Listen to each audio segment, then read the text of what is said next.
Usbahle from 777. Good morning, guys. This is Bashle from 777FX coming at you with another video. This is now Nasdaq on 420. For all the stoners out there, 420. Okay. Hope you guys enjoy your day.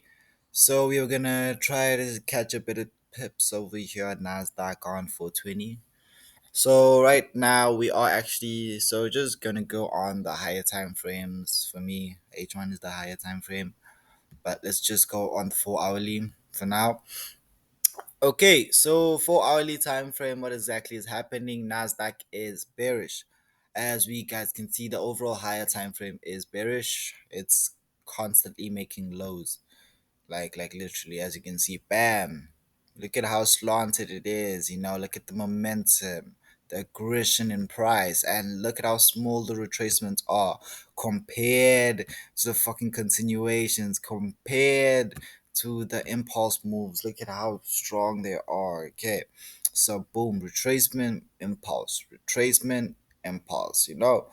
So boom, there's another impulsive move creating a low. Most recently we had that move that was a couple of days ago actually too. Alrighty, so and then yesterday was very bullish. This was yesterday, and today we're looking for a bearish move. Okay, so the reason for that, as you can see, higher time frame is bearish, number one.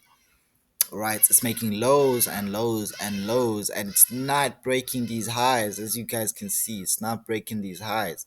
So the reason why I actually mapped up 14300 or 14299 is because that is our extreme. If price goes above there, we are not looking for no sells. We're not even going to look for an entry, because now price is against our bias, which is bearish. Right, we move with price.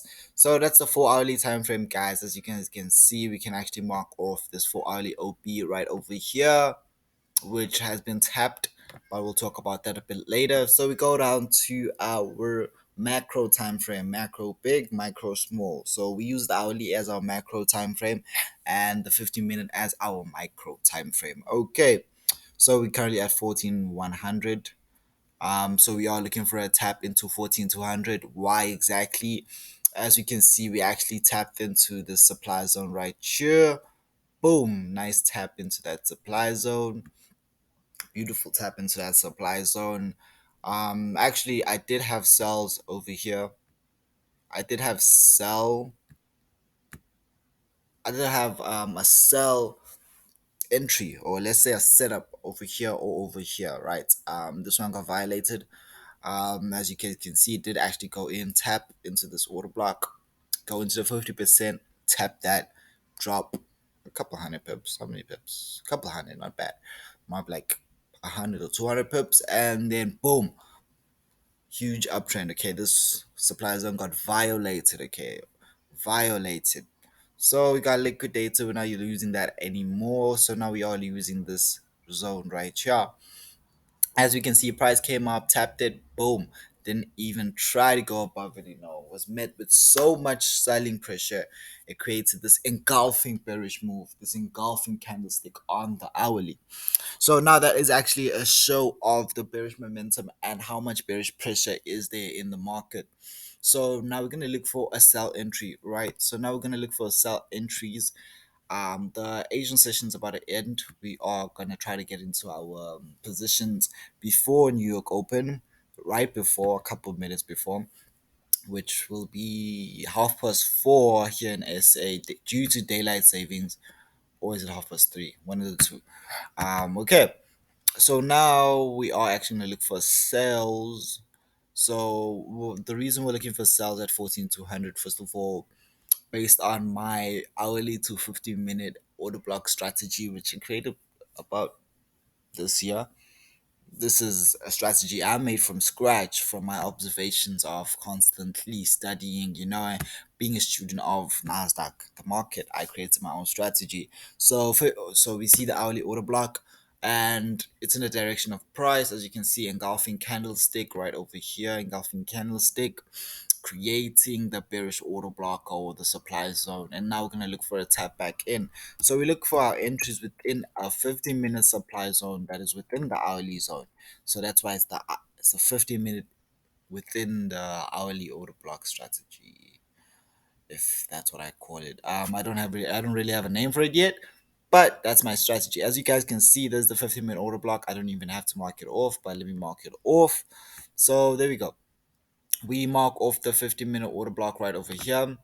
So that's why I placed that 14,200, which would be the safest entry for us within the RB zones, if you guys know about that. But basically, psychological zones, psychological numbers: 14,200, 14,300, 14,100, 14,000. Those are all psych levels that we use. And then there's quarter zones like 50, yeah, or is it 25? Is the quarter zones, whatever. Okay, so I'm looking here on my side.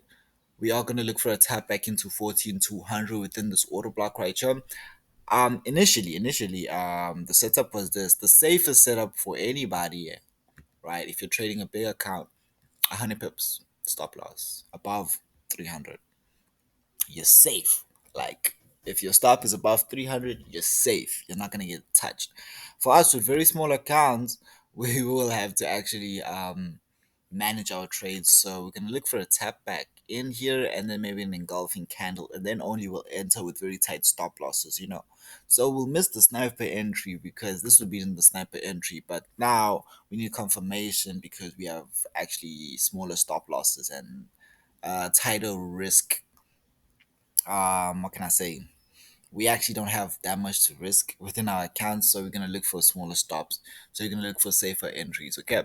So our TPs are actually yesterday's low, which is around 350 pips, up until we tap into Nasdaq's low. I think it's the yearly low for this year. Am I wrong? Am I right? I'm gonna check that out. Which is 14,700. Let me check that out. Okay. All right. So no, it can't be. So that's March. Impossible. I'm talking a whole lot of shit, guys. But that's the low for April, right? So we're gonna look for basically Nasdaq is heading to these areas right here to this daily OB, and then gonna actually take a bullish move. But yes, that's actually what's happening right now with Nasdaq. Those are my thoughts with Nasdaq. So that's actually why we have this. Let's go. Yeah, that's actually why the setup is like this. As you can see, the first TP, first target is around 300 pips, which is yesterday's low, which is actually, I think, what we'll get out on.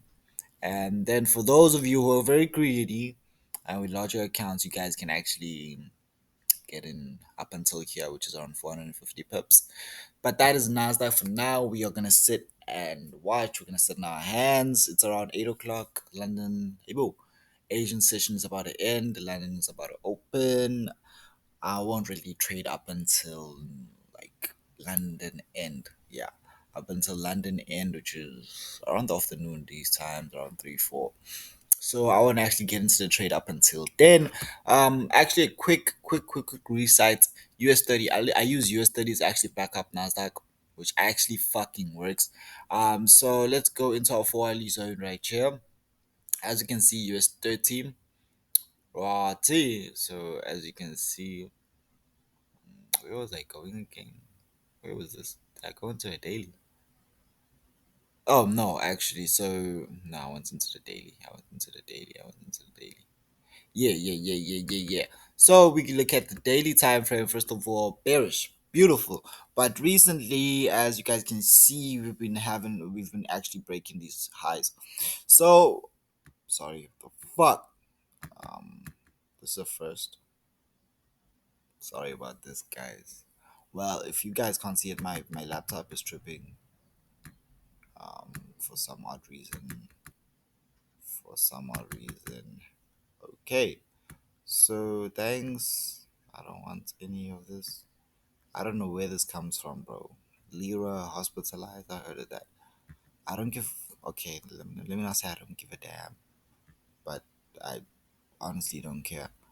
Can I go back? My laptop. Yeah, back.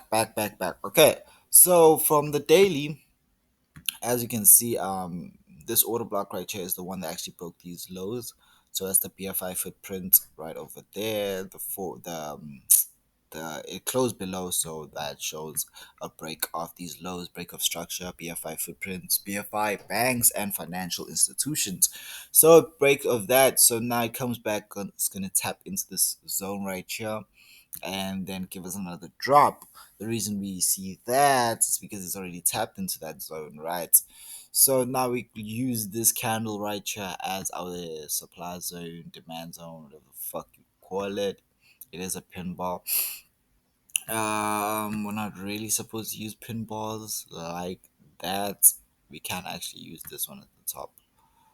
I'll discuss on a later video why exactly you don't use pinballs as a supply zone. Well, I don't, due to my method of trading, but other traders would. So this is the 4 hourly zone right here. We go down into the 15 minute. We're gonna find we up at that line, which is a sniper entry of, which is actually gonna confirm our biases on Nasdaq. It's very slow. This laptop. Sorry, my apologies. Okay, cool. So yeah, so the reason why, first of all, it's 13.5, whoa, 35,000, which is also a psych level, beautiful psych level, which showing us. So if US 30 goes above 35,000, then Nasdaq is gonna potentially go above 14,300, which is our ultimate. So yes, we actually now gonna look at US 30 and Nasdaq as price goes. We only enter on Nasdaq, we only trade Nasdaq. US 30, I'm not a fan of. Oh, let's just say I've never really tried it. So yeah, excuse me. So yeah, never really tried trading US 30. Very dangerous. Nasdaq too dangerous, but I prefer to play with Nasdaq. Just preference. Okay, this is making no sense. I've been loading back. But yeah, so that's what I mean. Right over here, 15 minute, as you can see, same thing as Nasdaq, tap into 35,000, 15 minute OP right over here within the hourly or 4 hourly OP, whatever. So basically, that's US 30 for us. US 30 is currently in a bearish trend. So now we're gonna look for US 30 to actually fall first and Nasdaq to follow, and then throughout the day and throughout the week, because today is Wednesday. Today is Wednesday. So this is a midweek. So we are gonna look for Nasdaq and US 30 to just continuously fall up until Friday's close, which will create a weekly low.